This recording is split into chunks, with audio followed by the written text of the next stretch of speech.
Hello everyone, welcome to the Wool-Minded Knitting Podcast. My name's April and I'll be your host for today. I am joining you from an extremely nice and sunny Cleveland, Ohio, where I live with my husband and my 3 cats. So, as you will see, we have a lot of changes going on today.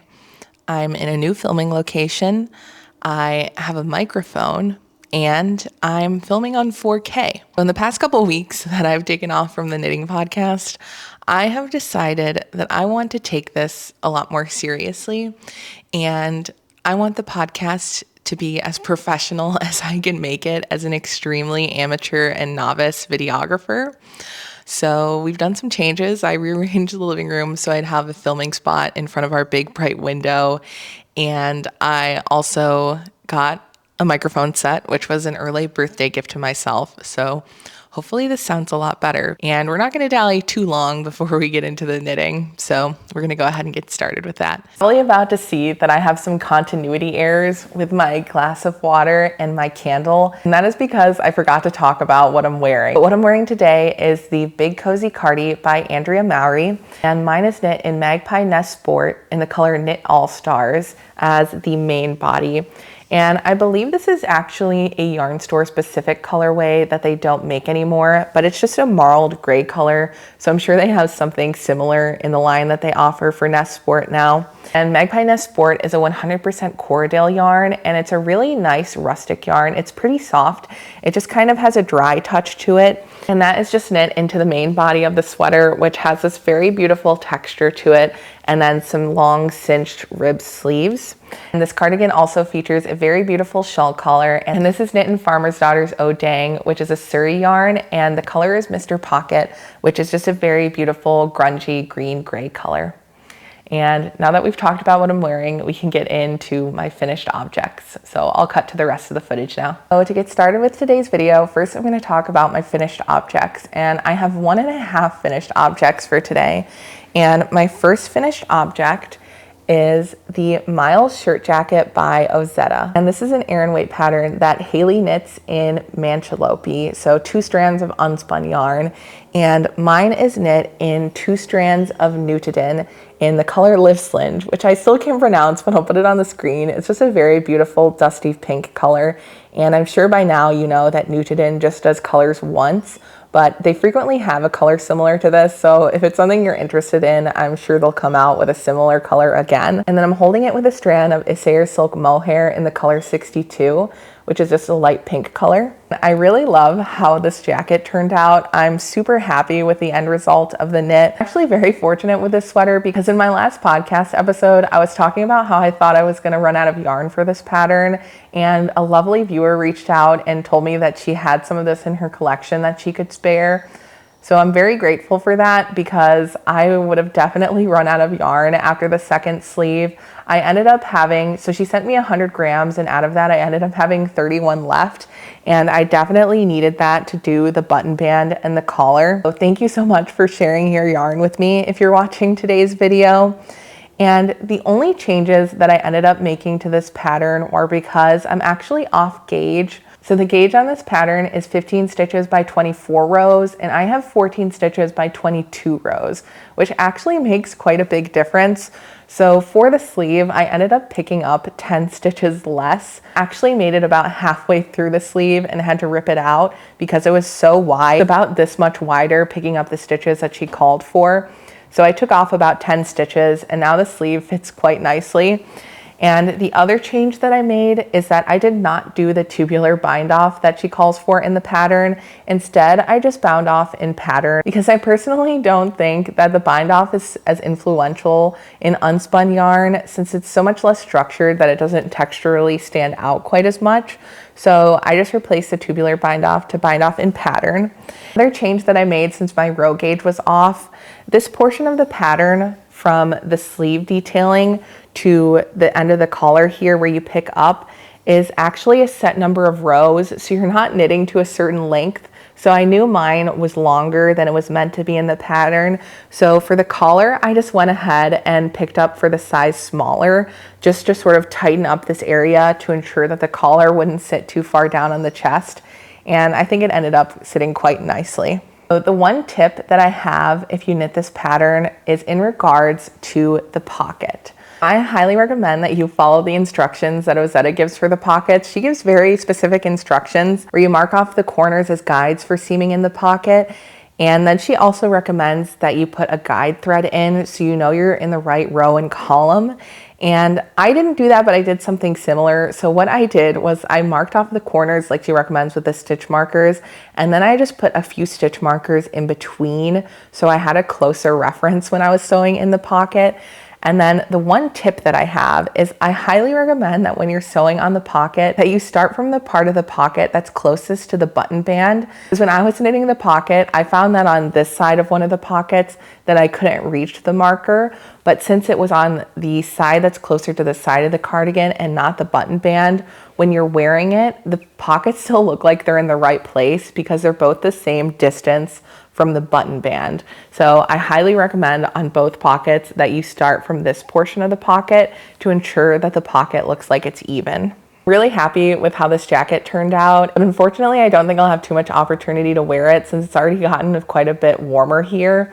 But I'm hoping I can maybe wear it tonight when I go out to dinner, but it'll be a great piece for next fall. My next finished object is a half finished object, and I'm really happy that I finished it because I was mildly concerned that this was gonna become a languishing whip. So this is a poet sock by Sari Nordlund, and mine is knit in Woolberry Cozy Sock in the color Kindred Spirits, which is this beautiful rusty red color.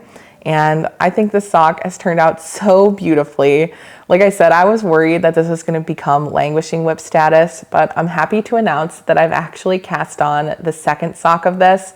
So I'm really not concerned about that anymore because generally when I start knitting more difficult socks, how it becomes a languishing whip is that I never cast on the second one. I'm just so happy with how this turned out. So it's really encouraging me to work on the second one. I really think that'll be completed quite soon. So as I was knitting this sock, I tried it on after I finished a portion of the leg, since I'm always worried since I have wider calves that it may not fit onto my calf. And then after that, the only other time I tried it on was when I was about halfway through the foot. And when I tried it on, I was originally worried that it was too big because it was so floppy at the bottom. But that is because I forgot that lace stretches out so much. When I was trying it on and it wasn't completed lengthwise, all that extra space in the length was just going towards the width of the foot. But now that I've completed the full length of the foot and the lace has stretched out this way as well, this sock fits perfectly. So that's just something to consider if you're also someone who's a novice to lace socks, is that you maybe don't need as much length in the foot as you typically would for another sock, since the length of the foot in this sock is a bit shorter than I would do typically for a vanilla sock, but this fits me perfectly now that the lace has been stretched out into the length. And this knit up so much quicker once I got to the leg as well, because the bottom of the foot is just in stockinette stitch. That was a big motivation as well, since I found the foot way more enjoyable, since it had the interest of the lace at the top, but then just easy breezy stockinette on the bottom. The only issue I ran into with knitting this sock is that somehow after working the heel, I had lost a stitch and I was off on the stitch count, but all I did was make one right. And I honestly don't think that you could tell where I did that in this sock. Obviously I know where it is, but I think as someone just looking at it, you would never be able to tell. So I think that's just something to keep in mind if you make a mistake in your knitting, that if you approach it with a calm mind, that often there's a solution for it. And in the end, you probably won't even be able to notice where you made that correction. So yeah, this is just my poet sock by Sari Nordlund. And here's how much progress I've made on the second sock. So I'm hoping the next time I see you that this sock is completed and I'll have a cute pair of lace socks. Since we're already in this project bag where I'm holding my sock, I have another whip in here. And this whip is part of the KAL that I'm running. So I am running a Kintra versus Midland KAL. So if you're interested in joining my KAL, you can watch my last podcast episode or also check out my Instagram at WoolMinded to find out more information about that. And then later in the video as well, I'm going to announce the prizes that I've picked out for that pattern, so you can check that out too. What I have in this bag is the very beginnings of my Kintra sweater by Clow. And if you've watched my previous videos, you're probably thinking, this is not the yarn that you picked out for it. So I swatched with the yarn that I originally chose, which was by Jameson of Spindrift. and I was gonna do the DK weight version of the Kintra, but I could not get on gauge with the yarn that I chose. And I was originally thinking of just going ahead and knitting it off gauge, but then I wasn't really sure about the colors that I'd chosen. So I decided to change it up, and I'm going to knit the fingering weight version of the Kintra. And what I have so far is knit with Magpie Fibers Domestic Fingering, which is a 100% merino base. And this is the color in the navy. I don't think they make this yarn base anymore, but I'm pretty sure they make something similar. And I'm pretty sure that they still make this yarn color. So if this is something that you're interested in, you can definitely still get something similar to this. And all I have is the collar and then the first round of increases. I didn't start the color work yet because I wanted to be able to get some footage of the yarn that I chose.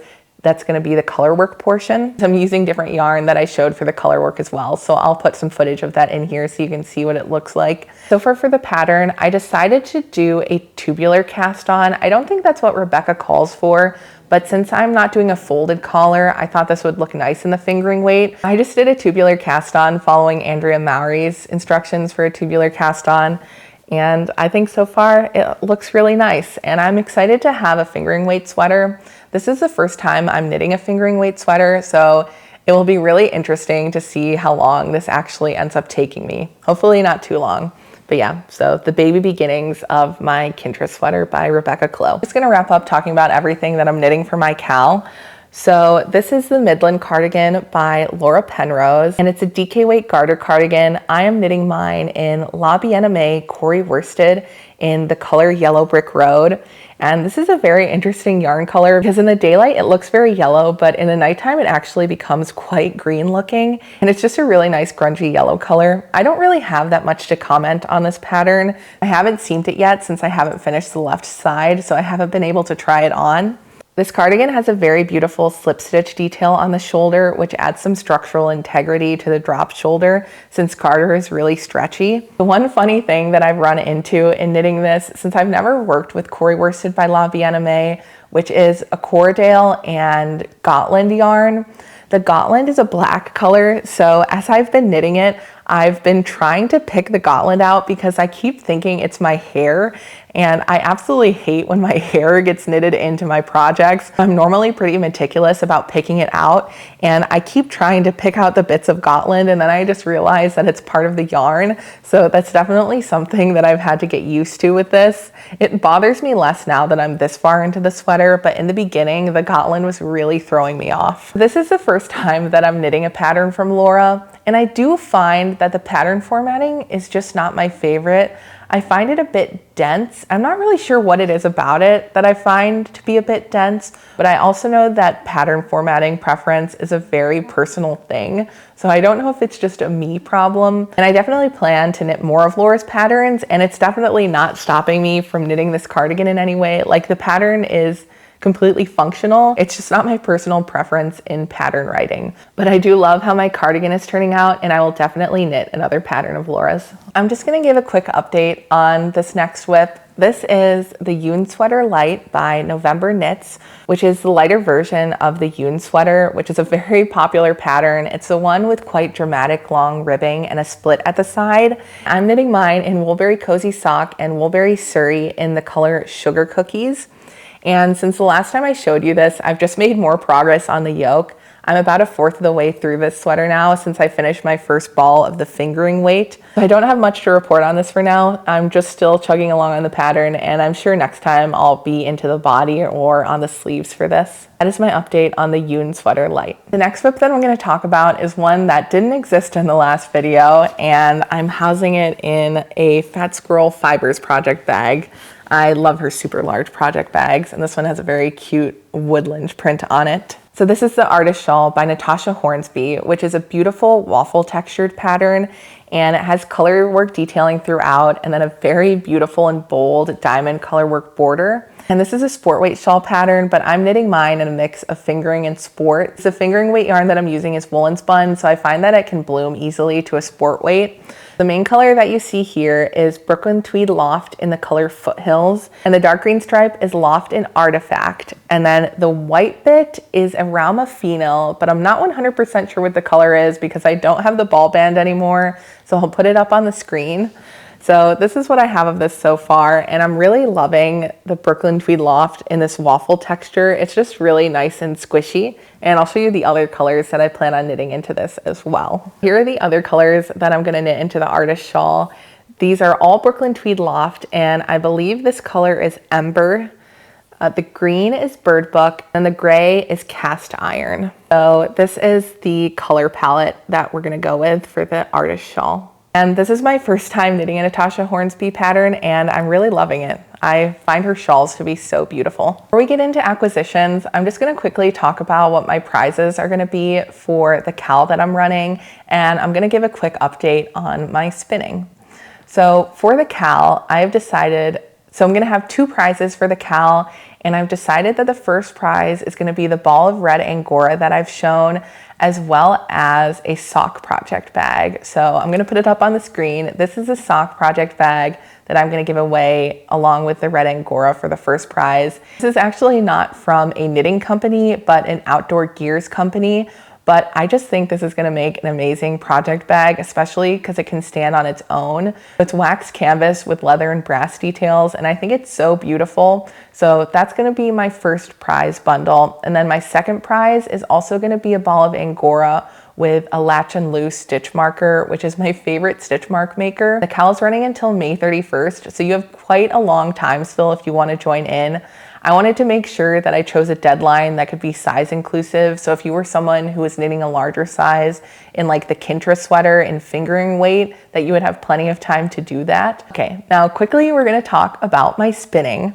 So this is my most recent spin. This is the second spin that I've done. I got a spinning wheel for Christmas and I've really enjoyed using it. So this spin is with Wee Chickadee fiber, and the color is iridescence, and then the fiber is targy. And it's just this very cute pastel yarn. I'm really happy with this. My spinning has become a lot more even just from my first spin to my second spin. I think I'm gonna knit this into a hat since I think the uneven yarn weight will be less influential in a hat. This kind of goes between sport and DK. So this is just a 2-ply worsted fractal spin, and I apologize, I'm not really knowledgeable with the spinning jargon, so hopefully I said that correctly, but I just wanted to give a quick update on my spinning since I was proud of how it turned out.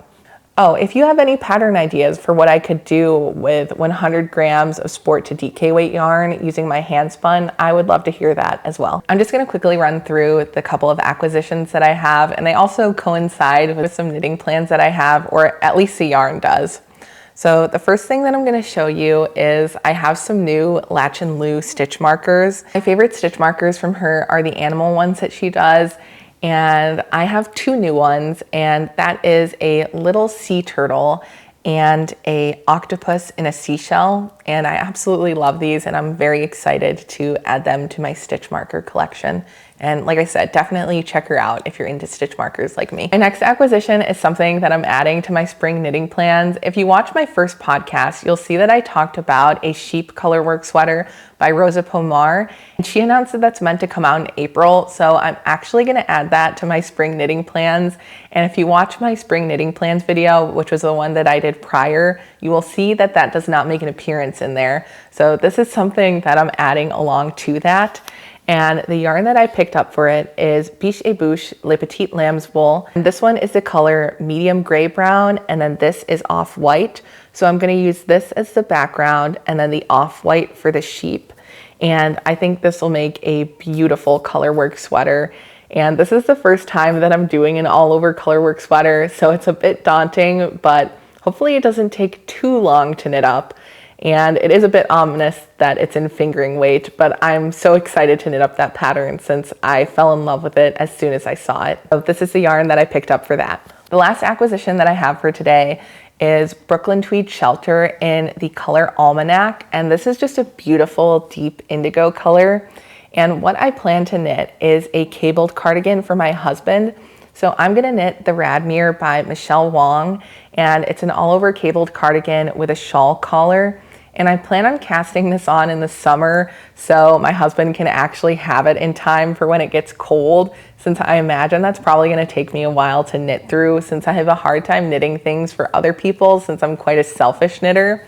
So this is the yarn that I picked up to knit that pattern, and I'm really excited to knit that as well because it's the first time that I'm going to be knitting an all over cabled cardigan. So this is the yarn that I picked up to knit that in the summer. And that's all we have for today's video. So if you enjoyed watching, please give this video a like and subscribe. It means so much and it really helps other people in the knitting community see my content.